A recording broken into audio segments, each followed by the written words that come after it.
So புரட்சிக்கான ஒரு வடிவமாக pass Ambedkar மாறி இருக்கிறது. குறிப்பாக சிஜேபி அமைப்பினர் அந்த ஸ்லோகனை ஒவ்வொரு முறையும் சொல்கிறப்பவும் அது கூட சேர்ந்து எண்ணற்ற மக்கள் தங்களுடைய சாதியை மறந்து மதத்தை மறந்து பாஸ் அம்பேத்கர் முழக்கத்தை முழங்குறப்போ உண்மையிலேயே எனக்கு இந்தியன்ற பெருமை இப்போதான் கிடைக்குது. I never felt being Indian. நான் என்னைக்குமே நான் இந்தியனா உணர்ந்ததே கிடையாது. என் ஊருக்காரனா நான் உணர்ந்ததே கிடையாது. நான் ஒரு தமிழனா என்னால் ஃபீல் பண்ணதே கிடையாது, பண்ண முடிஞ்சதே கிடையாது என்னால். ஒவ்வொரு முறையும் நான் வந்து ரிஜெக்ட் பண்ணப்பட்டிருக்கேன், நிராகரிக்கப்பட்டிருக்கிறேன் சாதியின் பேரால். ஸ்கூலில் டீச்சர்கிட்ட வந்து நெருங்குறப்போ இருக்கிற பதட்டம் இருக்கும்ல, அந்த பதட்டத்தை வந்து என்னுடைய சக நண்பன் அனுபவிச்சதே கிடையாது. அப்போது இதை நான் வந்து ஓவர் கம் பண்ணி வரதுக்கே இவ்வளோ நாள் ஆச்சு. கிட்டத்தட்ட ஒரு 43 வயது இருக்குது எனக்கு. இன்னைக்கு வரைக்கும் எனக்கு அந்த பிரச்சனை தொடர்ந்துகிட்டே இருக்குது.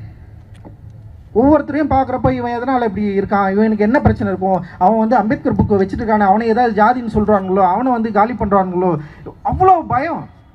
ஸோ அந்த பயம் நீங்கிய ஒரு பொழுதாக, அந்த பயம் நீங்கிய ஒரு காலமாக, அந்த பயம் நீங்கி நானும் இந்தியன் தான், நானும் உங்களோடு நிற்கிறேன், நானும் வந்து உங்களில் ஒருவன் தான், நீங்களும் நானும் ஒன்று தான், நம்ம எல்லாரும் சேர்ந்து இங்கே இருக்கிற அநீதிக்கு எதிராக போராட வேண்டும் அப்படின்றது இருக்குல்ல, அந்த ஃபீலிங் இருக்குல்ல, ஃபர்ஸ்ட் டைமாக எனக்கு கிடச்சிருக்கு இன்றைக்கி. ஆக்சுவலி அது வந்து ரொம்ப முக்கியமானதாக நான் வந்து பார்க்குறேன். அது சிஜேபியோடைய போராட்டத்தின் வடிவத்தின் மூலமாக இங்கே இருக்கிற யங்ஸ்டர்ஸ் இந்த கல்வி அமைப்பில் இருக்கிற இன்இக்வாலிட்டியை ஃபர்ஸ்ட் டைமாக வந்து ஃபீல் பண்ணியிருக்கான். நான்லாம் வந்து எப்போயும் ஃபீல் பண்ணிட்டேன், இந்த கல்வி எனக்கு ஏன் வந்து ஈக்குவலாக இல்லை, ஈவன் வந்து ப்ரைவேசேஷனே எனக்கு ஈக்குவலாக இல்லை, எதுவுமே என்னை வந்து சமமாக பார்த்ததே இல்லை, இங்கே இருக்கிற மக்களை சமமாக பார்த்ததே இல்லை, பொருளாதார ரீதியாகவும் மத ரீதியாகவும் சாதி ரீதியாகவும் வந்து இங்கே வந்து ஒரு மேல் பள்ளமாக தான் இன்றைக்கி இருந்துகிட்டே இருக்குது. ஈக்குவாலிட்டியே இல்லை இங்கே. இப்போ தான் இங்கே இருக்கிற யங்ஸ்டர்ஸ் நீட்டில் நடந்த முறைகேடுகளுக்கு எதிராக போராட ஆரம்பித்திருக்கிறார்கள். அந்த முறைகேடுகளுக்கு எதிராக போராட ஆரம்பிக்கிறப்போ பாசப் அப்படின்றவருடைய வடிவத்தை முன்னிறுத்து போராடுகிறார்கள். அந்த வடிவம் இங்கே இருக்கிற இன்இக்வாலிட்டியை கேள்வி கட்ட வடிவம்.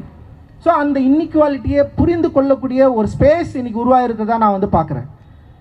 நம்ம இதை பயன்படுத்திக்கிட்டு இந்த ஸ்பேஸை இங்கே இருக்கிற இன்இக்வாலிட்டியை எப்படி நம்ம பிரேக் பண்ணலாம். நீட்டில் எப்படி இன்இக்வாலிட்டி இருக்குது, ரொம்ப அநியாயமான ஒரு மோசமான ஒரு முறை தான் நீட் முறை. ரொம்ப ரொம்ப கொடுமையானது. இப்போ நீங்கள் ஜாதி அடிப்படையில் இடஒதுக்கீடை பற்றி நிறைய பேர் விமர்சனம் பண்ணுவாங்க. கம்மியான மார்க் எடுத்துகிட்டு அவனும் வந்து உள்ளே வந்துடுறான், நாங்கள் வந்து நிறைய மார்க் எடுத்துகிட்டு எங்களுக்கு சீட்டு கிடைக்கல, நாங்கள் வெளியே இருக்கிறோம் அப்படின்னு சொல்கிறாங்களா. நீட் ரொம்ப கம்மியான மார்க் எடுத்து உள்ளே போனவன் தான் எக்கச்சக்கம். அது உங்களுக்கு தெரியுமா தெரியாதா? அது இதை எதிர்த்து நீங்கள் ஏன் கேள்வியே கேட்கல?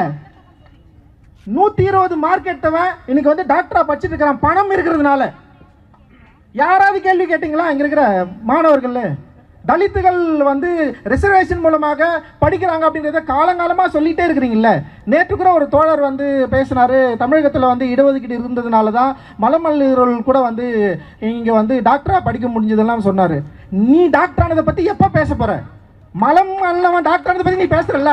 நீயே ஒரு மிகவும் பிற்பட்ட சமூகத்திலிருந்து வந்திருக்கிற, உனக்கு இடஒதுக்கீடு மூலமாக தான் டாக்டர் வேலையே கிடைச்சிருக்கு, டாக்டர் படிப்பே கிடைச்சிருக்கு. நீ எப்போ அதை பற்றி பேச போற?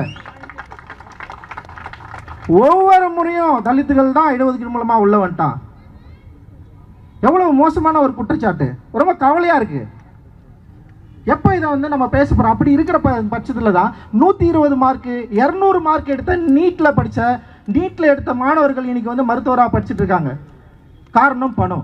அப்போ மிக குறைந்த மதிப்பெண் பெற்று பண வசதி இருந்தால் நீட்டில் கல்வி கற்க முடியுன்ற ஒரு அநியாயத்தை செய்கிறப்போ நம்ம ஏன் அதை தட்டி கேட்கல? ஏன்னா இங்கே வந்து வர்க்க ரீதியான அந்த இன்இக்வாலிட்டியை வந்து நம்ம சரியாக அண்டர்ஸ்டாண்ட் பண்ணிக்கவே இல்லை. ஸோ இவ்வளவு முரண்கள் இருக்குது. இன்றைக்கி மாணவர்கள் இதை சரியாக புரிஞ்சுக்கிட்டு இந்த நீட்டுக்கு எதிராக போராட ஆரம்பிச்சிருக்கிறத நான் முழு மனதோடு வரவேற்கிறேன். அதே நேரத்தில் நீட்டை ஒழிக்கணுன்றது வந்து தமிழகத்திலிருந்து இருந்த மிக முக்கியமான குரல், தமிழ்நாட்டிலிருந்து இருந்த மிக முக்கியமான குரல். அந்த குரலை இந்தியா முழுக்க பரப்ப வேண்டிய தேவை நமக்கு இருக்குது. இதை நம்ம அவங்கக்கிட்ட சொல்ல வேண்டியது இருக்குது. இன்றைக்கி ரேவதி மேம் கேட்குறப்ப கூட வந்து எனக்கு இந்த போராட்டத்தில் வர்றதில் எனக்கு விருப்பம் தான், ஆனால் நீட்டு ஏன் வேணான்றீங்கன்னு கேட்டாங்க. நான் சொன்னேன், நீட் அடிப்படையில் வந்து ரொம்ப அநியாயமானது, சமத்துவத்துக்கு எதிரானது. ஸோ நம்ம அது வந்து முற்றிலும் ஒழிக்கப்பட வேண்டிய ஒரு கல்வி அமைப்பு முறை அப்படின்னு சொன்னோடனே அவங்க கொஞ்சம் ரியலைஸ் பண்ணாங்க. ஓகே, எனக்கு சில விஷயங்கள் புரியுது, ரொம்ப நன்றி. ஆனால் அவங்க அந்தளவுக்கு புரிஞ்சுக்கிட்டாங்களா இல்லையான்னு தெரியல. என்னால் முடிஞ்ச அளவுக்கு நான் வந்து அவங்கள வந்து புரிய வச்சேன். ஸோ இப்படி இருக்கிற பட்சத்தில் தான் அந்த போராட்டம் அப்படின்றது வந்து மாணவர்கள் கையில் எடுக்கிறாங்க. ரொம்ப மோசமான ஒடுக்குதலை நம்ம வந்து பார்க்குறோம். பிஜேபி ஒடுக்கும், நான் வந்து ஒத்துக்கிறேன். தமிழக அரசு ஏன் ஒடுக்கணும்?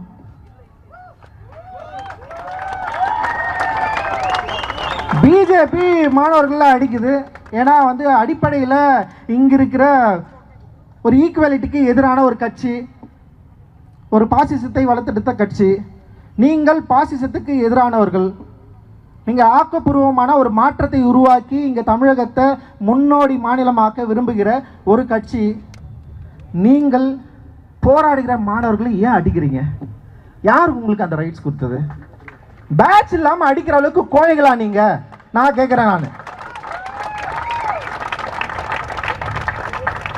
பேட்ச் குத்தாம அடிக்கிற அளவுக்கு கோழைகளா நீங்க ஏன் இருக்கிறீங்க?